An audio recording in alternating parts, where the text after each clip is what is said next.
Good morning. आज coordination chemistry का अंतिम क्लास है, लास्ट क्लास, जिसमें आप मेटल कार्बोनाइल के बारे में सीखेंगे।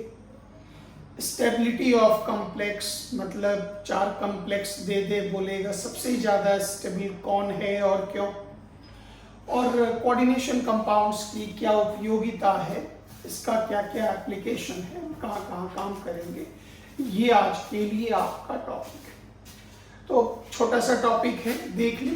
This is not very important for Bihar and Jharkhand board, it is very very important for CBSE board, उनके लिए बहुत इंपॉर्टेंट टॉपिक का अंतिम पोर्शन है, देख लें।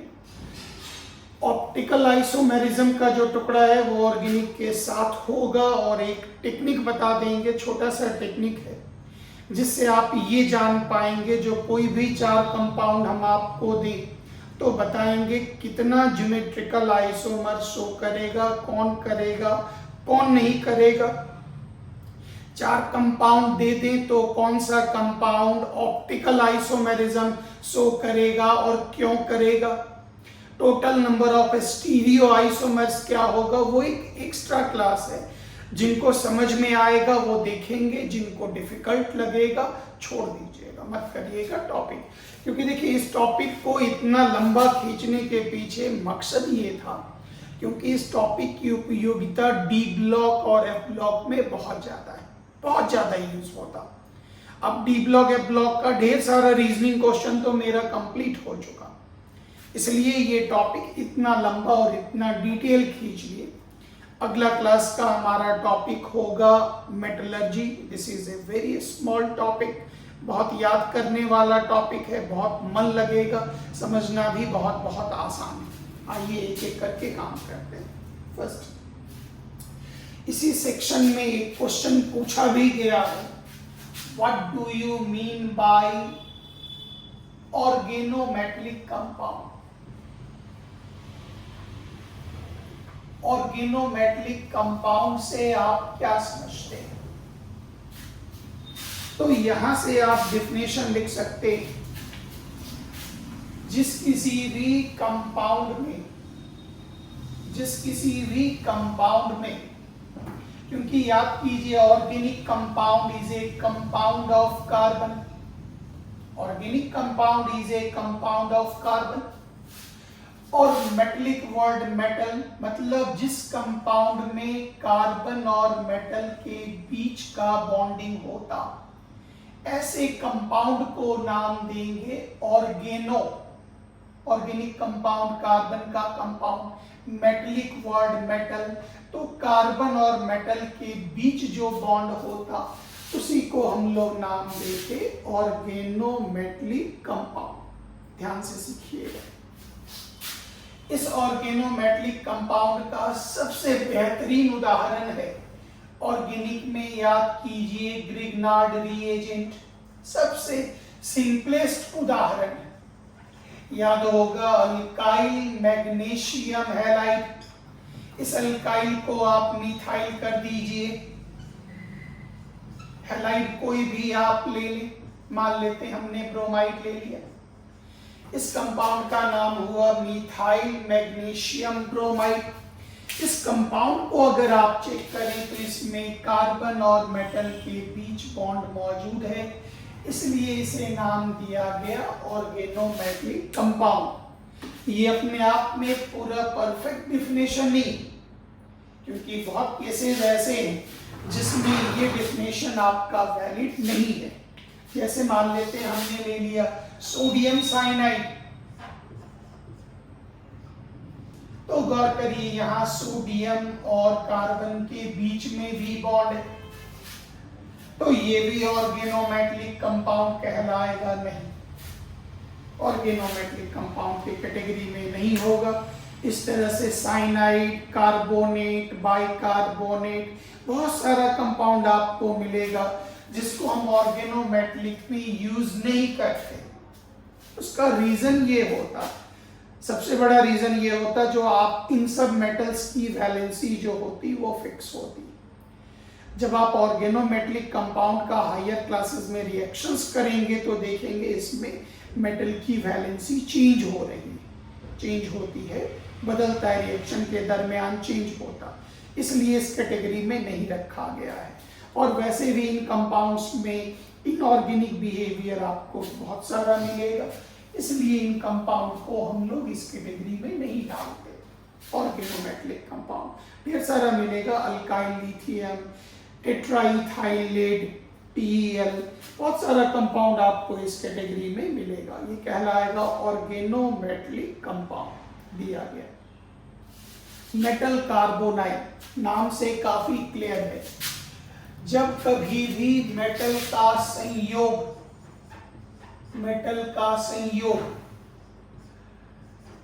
उस प्रकार के लिगेंड से हो जो होमोलेप्टिक लिगेंड कार्बोनाइल है, मतलब जिस कॉम्प्लेक्स कंपाउंड में सेंट्रल मेटल का संयोग कार्बोनाइल लिगेंड से होता, सेंट्रल मेटल जो है वो कार्बोनाइल लिगेंड से जुड़ा होता, इस प्रकार के कंपाउंड को नाम देंगे मेटल कार्बोनाइल्स। बहुत इजी है। मेटल कार्बोनाइल जितने भी हैं उनका वेल डिफाइंड स्ट्रक्चर है, मतलब एकदम आराम से, ये लास्ट पोर्शन है, ध्यान से समझ लें कंप्लीट। जैसे याद कीजिए NiCO होल 4, यूपिक नेम याद होगा टेट्रा कार्बोनाइल निकेल 0, इसमें आप निकेल का ऑक्सीडेशन नंबर निकालेंगे, ये न्यूट्रल लिगेंड है 0, पूरा पर charge 0, x is equal to 0। इसमें आप VBT पर चले, इसमें निकेल का हाइब्रिडाइजेशन sp3, और आपको पता है sp3 होने पर टेट्राहेड्रल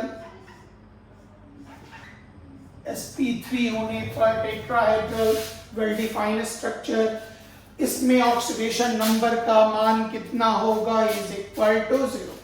फिर उसी तरह से आ जाइए FeCO होल 5, इसमें आप ऑक्सीडेशन नंबर निकालेंगे, इज इक्वल टू 0। हाइब्रिडाइजेशन निकालेंगे तो याद कीजिए sp3d, और इसका आकार होगा इज इक्वल टू, याद कीजिए ट्राइगोनल बाई पिरामिडल, पढ़ा हुआ टॉपिक है, बॉन्डिंग में मिला दीजिए, आकृति बन गई। इसका वेल डिफाइंड स्ट्रक्चर होगा और ऑक्सीडेशन नंबर 0 होगा। निकेल टेट्रा कार्बोनाइल हो ही गया, FeCO होल 5 ये आपका हो ही चुका, CrCO होल 6 ऑक्टाहेड्रल ये कहलाएगा D2sp3, ये चीज आप यहां से देख लें, कंप्लीटेड। अब यहां पर एक पॉइंट गौर करिएगा, मेटल कार्बोनाइल में 2 प्रकार की बॉन्डिंग होती, जरा इसको आप समझ लें, एक इंपॉर्टेंट पॉइंट। ये हो गया सेंट्रल मेटल, ये हो गया लिगेंड n नंबर में। अब गौर करिए, ये सेंट्रल मेटल का वैकेंट ऑर्बिट, ऐसे आपको एक बनाते जा रहे हैं फिगर, ध्यान से देखते जाइएगा, या इसमें जो भी आप यूज करें, इस जगह पर गौर करिए, ये हो गया CO carbonyl, carbon monoxide, carbonyl ligand का इस्तेमाल हुआ। इसमें थ्योरी ये है, जो वह ऑर्बिटल जिसमें लोन पेयर हो, वो सेंट्रल मेटल के वैकेंट ऑर्बिटल में कोऑर्डिनेट करेगा, सिग्मा बॉन्ड का फॉर्मेशन किया। इसके अलावा एक पॉइंट ये है, जो इस CO का जब आप मॉलिक्यूलर ऑर्बिटल डायग्राम बनाएंगे, कार्बन मोनोऑक्साइड का जब आप मॉलिक्यूलर ऑर्बिटल डायग्राम बनाएंगे, तो इसमें एक वैकेंट, ढेर सारा वैकेंट ऑर्बिटल्स बनेगा। इसमें ये कहलाया एंटी बॉन्डिंग मॉलिक्यूलर ऑर्बिटल।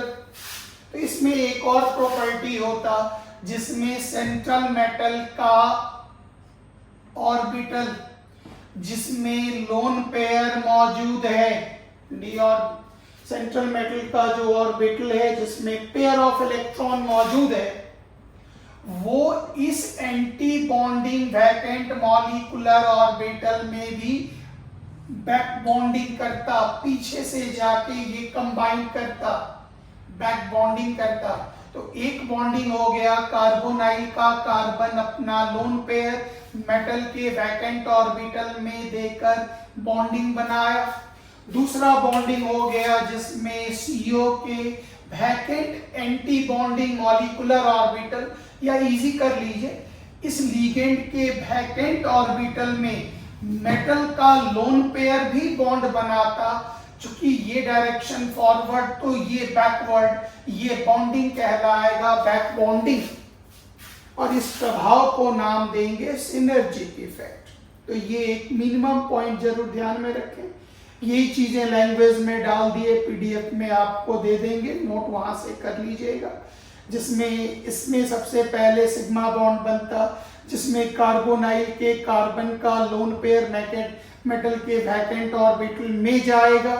और उसके बाद पाई बॉन्ड भी बनता, जिसमें लिगेंड के vacant orbital anti bonding molecular orbital vacant orbital में सेंट्रल मेटल का लोन पेयर जाकर जुड़ता, ये पाई बॉन्ड का फॉर्मेशन किया।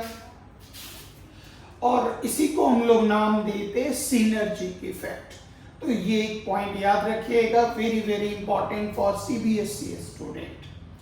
अब आइए कोऑर्डिनेशन कंपाउंड्स की उपयोगिता क्या क्या है, जरा ये आप समझ लें। कोऑर्डिनेशन कंपाउंड का यूज, कोऑर्डिनेशन कंपाउंड का industrial use, medicinal use, metallurgical, biological chemistry में क्वांटिटेटिव क्वालिटेटिव एनालिसिस, ढेर सारी उपयोगिता है कोऑर्डिनेशन केमिस्ट्री में।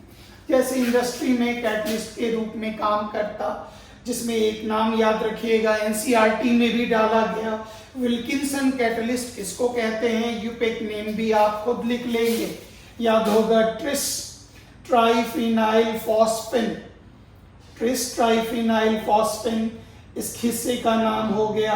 इसका नाम हो गया क्लोरिडो, इसका नाम रोडियम 1, क्रम में आप खुद लिखें, मतलब क्लोरिडो, ट्रिस ट्राइफिनाइल फॉस्फेन, रोडियम 1, कंप्लीट। कोई चार्ज नहीं, कोई भी आयन वगैरह नहीं देना है, बस हो चुका। कैटलिस्ट में यूज, पॉलीमर में याद होगा जिगलर नाटा कैटलिस्ट, वो भी आप इस कैटेगरी में यूज कर सकते। याद होगा पेड़ पौधे स्कूल में पढ़े होंगे, क्लोरोफिल की उपस्थिति में फोटोसिंथेसिस का काम करते, और आपको याद रखना है क्लोरोफिल में कौन सा मेटल मौजूद होता, मैग्नीशियम, ऑब्जेक्टिव क्वेश्चन के लिए। फिर याद कीजिए हीमोग्लोबिन में फेरस आयन जो है वो कॉम्प्लेक्स बनाता और वो ऑक्सीजन ढोने का काम बॉडी में करता है, कैरियर का काम करता है। विटामिन B12 में कौन सा मेटल मौजूद होता, कोबाल्ट +3 ऑक्सीडेशन स्टेट। ढेर सारा एंजाइम है जो मेटल के साथ कोऑर्डिनेट करके काम करता।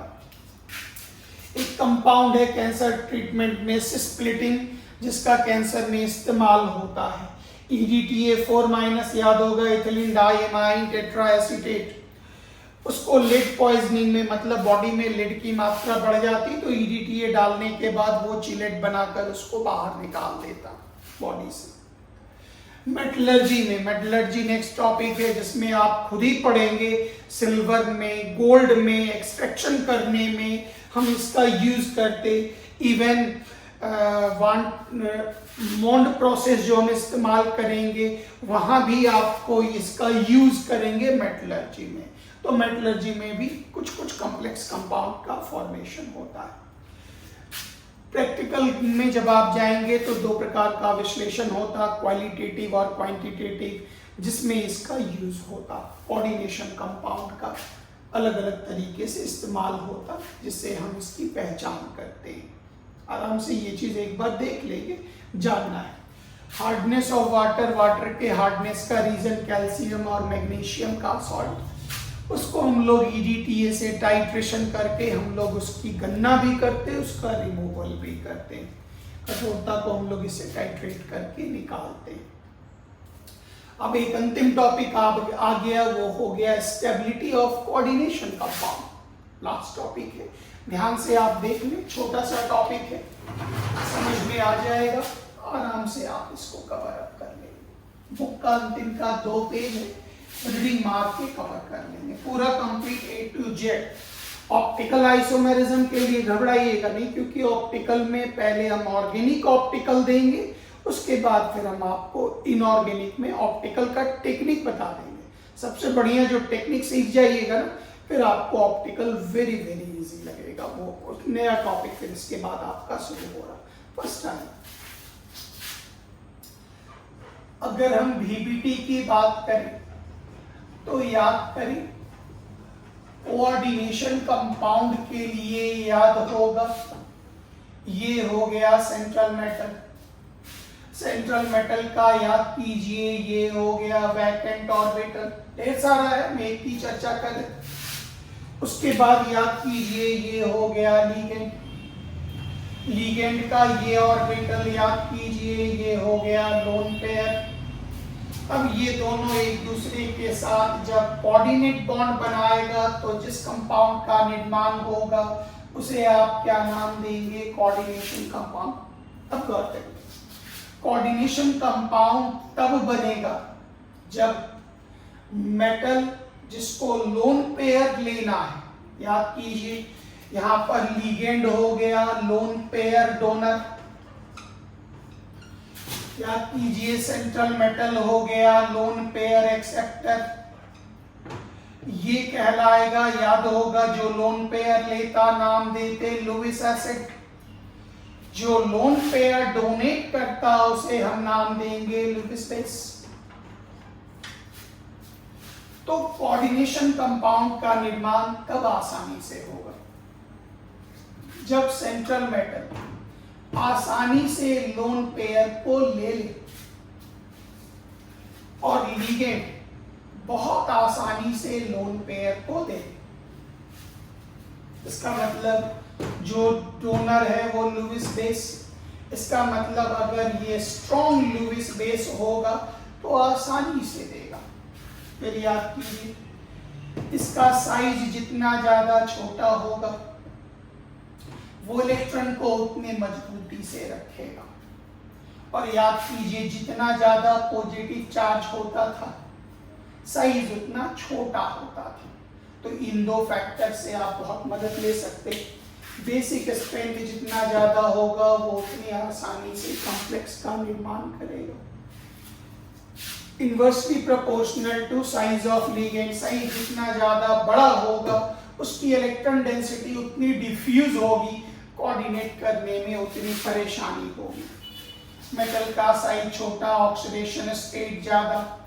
और चिलेट इफेक्ट, याद कीजिए चिलेशन फेनोमेनन आपको पढ़ा चुके। अगर कोई भी पॉलीडेंटेट लिगेंड अगर सेंट्रल मेटल से जुड़ने के बाद साइक्लिक स्ट्रक्चर बनाता था, जितना ज्यादा साइक्लिक स्ट्रक्चर बनेगा उतना ज्यादा कॉम्प्लेक्स कंपाउंड की स्टेबिलिटी होगी। इसी इफेक्ट को नाम देंगे macrocyclic effect. Very very important. जितना ज्यादा चिलेट का फॉर्मेशन होगा ऑटोमेटिक है उसकी स्टेबिलिटी उतनी अधिक होगी। अब आइए मैथमेटिकल पार्ट भी देख लें। स्टेबिलिटी का मैथमेटिकल पार्ट वो तो थ्योरेटिकल पार्ट हो गया। मैथमेटिकल पार्ट में कहता है तो किसी भी कॉम्प्लेक्स का निर्माण, मान लेते हैं ये मेटल n संख्या में लिगेंड से जुड़ने के बाद उसने कॉम्प्लेक्स का निर्माण किया। ये बिल्कुल इक्विलिब्रियम कांस्टेंट की तरह है। तो याद कीजिए, ये स्टेबिलिटी के लिए वर्ड यूज किया जा रहा है, राइट हैंड साइड का कॉन्सेंट्रेशन बाय। याद होगा जो कोफिशिएंट होता था वो पावर पर जाता था। पढ़ाया हुआ टुकड़ा equilibrium, concentration of right hand side by concentration of left hand side. जो भी कोफिशिएंट होगा वो पावर पे जाएगा, गुणक पावर पे जाएगा। इसको नाम देंगे overall stability constant. Stability constant. अब गौर करें, इसका वैल्यू जितना ज्यादा होगा इसका मतलब हो गया इसकी मात्रा अधिक और इसकी मात्रा कम है। फिर से एक बात, इक्विलिब्रियम स्टेबिलिटी कांस्टेंट का वैल्यू जितना ज्यादा होगा इसका मतलब जो न्यूमरेटर जो अंश में है उसका मान अधिक और जो हर में है उसका मान कम।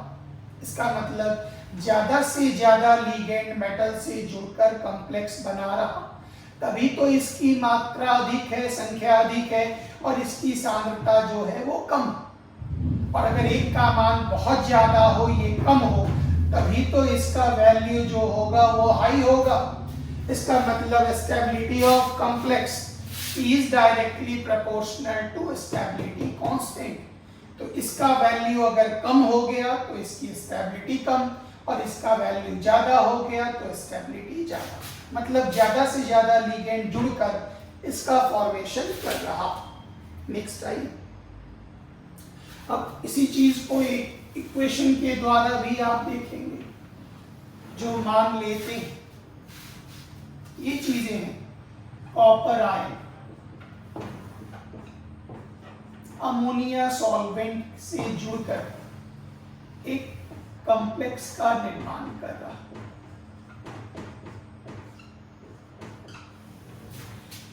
ओवरऑल स्टेबिलिटी कांस्टेंट अगर आप निकालेंगे तो याद कीजिए इक्विलिब्रियम वाला पॉइंट पढ़ा हुआ होगा। concentration of copper ion, concentration of ammonia to the power 4 complete। अब इसका वैल्यू जितना ज्यादा होगा ऑटोमेटिक है इसका वैल्यू भी हाई होगा और इसकी सांद्रता अगर ज्यादा है तो ये दोनों कम है। क्यों? क्योंकि ये जुड़कर ये बन रहा, जुड़कर बन रहा। जितना ज्यादा जुड़ेगा इसकी मात्रा उतनी अधिक और ये अधिक होने का मतलब ये दोनों कम रहेगा। ऑटोमेटिक है कि इसका वैल्यू क्या होगा, हाई। ये स्टेबिलिटी का पॉइंट होगा। इसी को स्टेप वाइज भी आप समझ मान लेते हैं। कॉपर आयन से पहली बार एक लिगेंड जुड़ा और जुड़ने के बाद बनाया CuNH3 2+। फिर ये स्टेप वाइज बता रहे हैं, एक बार में तो चारों जुड़ता नहीं। फिर इससे एक और लिगेंड जुड़ा, जुड़ने के बाद बनाया CuNH3 का होल 2+। फिर उसके बाद आप आ जाइए CuNH3 होल 2+। एक और लिगेंड स्टेप वाइज जुड़ा, जुड़ने के बाद CuNH3 का होल 3 और अंत में CuNH3 का होल 3 एक और लिगेंड से कंबाइन किया और फाइनली ये प्रोडक्ट बना CuNH3 का होल 4। याद कीजिए इसमें काम आएगा वर्नर्स थ्योरी और इफेक्टिव एटॉमिक नंबर। उतनी संख्या में वो लिगेंड से लोन पेयर लेगा ताकि वो अगले नोबल गैस तक पहुंच जाए। मतलब प्राइमरी और सेकेंडरी वैलेंसी वाला चक्कर। अब आप याद कीजिए इसके लिए step wise equilibrium constant K1 लीजिएगा तो जगह थोड़ा कम है, ध्यान से समझने की कोशिश करें। राइट हैंड साइड का concentration by left hand side का concentration.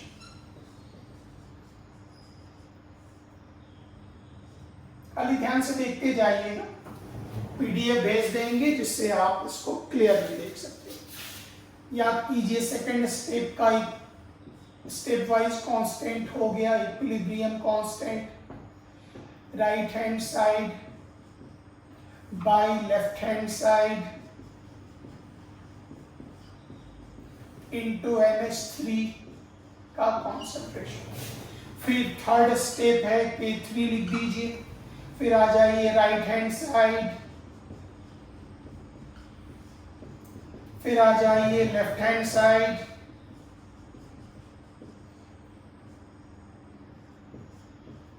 Into concentration of ammonia. ये इक्वेशन इसको 1 कर लीजिए, ये इक्वेशन 2 कर लीजिए, इक्वेशन 3 कर लीजिए और ये लास्ट इक्वेशन 4 कर लीजिए, K4 CuNH3 का होल 4 2 प्लस CuNH3 का होल 3।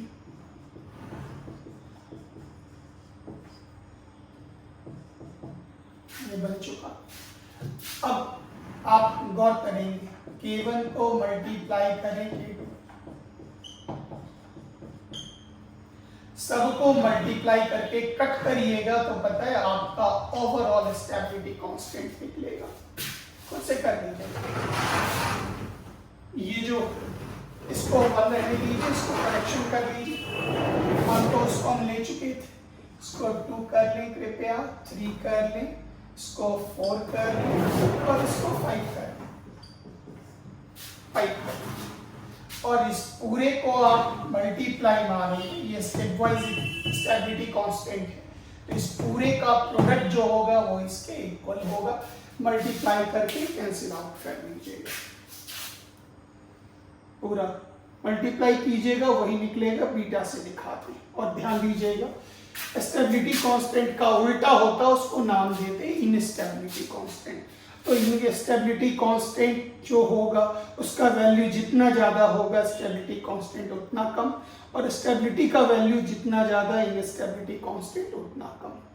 इसी में इसको स्टेप वाइज करके आप निकाल सकते हैं। यही चीज़ें एनसीईआरटी में दी गई जो आप आराम से देख लीजिए। एक बार एक लीगेंड, फिर दूसरी बार दूसरा ligand, third ligand dash dash dash, फिर n-1 लीगेंड, मल्टीप्लाई मारिएगा, ये पूरा का पूरा पार्ट आपका कंप्लीट हो जाएगा। ये पूरा टुकड़ा आपका कंप्लीट हो गया। एक झलक आप इसको अच्छे से रिवीजन मार लें। कोऑर्डिनेशन में देखिए जो मार्क्स आना है वो पीछे आ चुका। VBT, CFT और ये सब जो टॉपिक करा रहे हैं ये हो गया, जो हमारे ऊपर कोई खतरा नहीं है, कुछ भी पूछेगा हम बता देंगे। लेकिन इस बार चूंकि सिचुएशन ऐसी है तो क्वेश्चंस आपको बहुत इजी होगा, क्वेश्चन के लिए परेशान नहीं होंगे। Thank you very much. जय